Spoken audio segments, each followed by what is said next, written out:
la fête à Anfield, Liverpool termine l'année 2019 avec 18 victoires et un match nul en Première Ligue, ce qui fait qu'ils ont 13 points d'avance sur Leicester avec un match de retard. Quelle performance des Reds dans cette mi-saison. Ça n'a pas été un grand match honnêtement, non seulement parce que Liverpool était très fatigué, ils enchaînent des matchs tous les 3 jours depuis plusieurs semaines, mais aussi parce qu'en face il y avait une belle opposition, une équipe bien en place, bien en bloc, très combative. C'est pas pour rien qu'ils viennent de battre City et qui aurait pu peut-être espérer mieux avec un peu plus de réalisme. C'était sans compter sur Sadio Mané qui a délivré son équipe juste avant la mi-temps. Là où elle en avait le plus besoin, ce but a un petit peu tué le mental des loups. En plus avec ce but refusé par l'assistant vidéo. Alors je trouve ça vraiment sévère, hein, ce but refusé, ça se joue à 1 mm. Ça me fait penser au but refusé par Liverpool sur la tête de Sadio Mané contre Watford qui a été refusé pareil d'1 mm par la VAR. Bon, après il y a hors-jeu, mais c'est tellement sévère.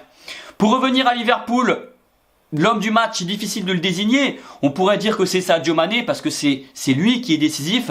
Sadio Mané, 10 buts et 6 passes décisives.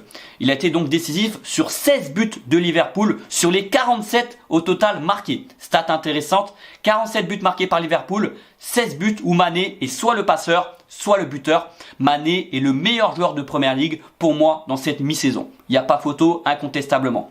Mohamed Salah a été très intéressant en première mi-temps, mais en deuxième, il a beaucoup trop gâché. Quand je dis gâché, c'est pas que des occasions. Il a raté beaucoup trop de face-à-face, de contrôle, etc.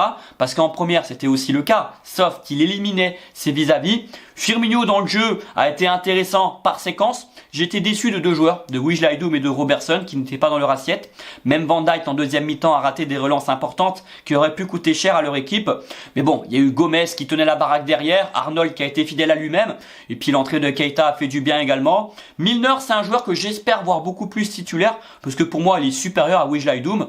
En l'absence de Fabinho, je comprends pas pourquoi il n'a pas plus de temps de jeu. On va voir ça parce que Liverpool joue encore tous les 3 jours. Il joue Sheffield dans 3 jours contre Anfield justement en Première Ligue. L'occasion de creuser l'écart encore. Donc est-ce que Klopp va encore faire un peu plus de turnover sur des postes incertains? J'espère. En tout cas, faut pas toucher les Salah, les Mané, les Firmino. Ils étaient titulaires.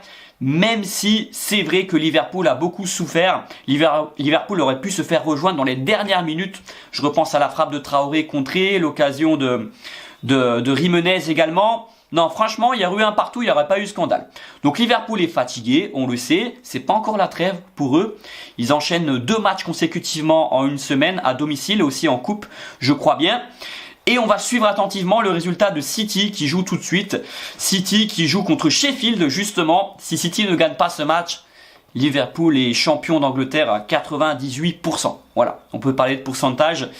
Mais quant à 18 victoires et un match nul en 19 matchs, ça paraît improbable de se faire attraper. Alors certes, l'an dernier, Liverpool était dans le même cas de figure.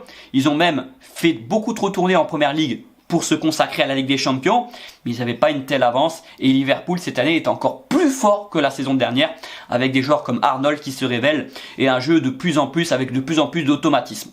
Bravo également au public d'Anfield qui a mis une ambiance incroyable aujourd'hui, j'ai beaucoup apprécié commenter le match dans cette atmosphère. Bravo à Klopp qui gère toujours aussi bien son effectif, il n'y a pas de faux pas, même si le match n'est pas parfait. Liverpool l'a emporté et bravo à Sadio Mané qui a été décisif une nouvelle fois. Est-ce qu'il va être Ballon d'Or africain le 7 janvier? Il y a des grandes chances, on va pas se mentir, même si Mahrez a fait une saison excellente, notamment en remportant cette CAN, et Mahrez s'est imposé en tant que titulaire à City en ce moment.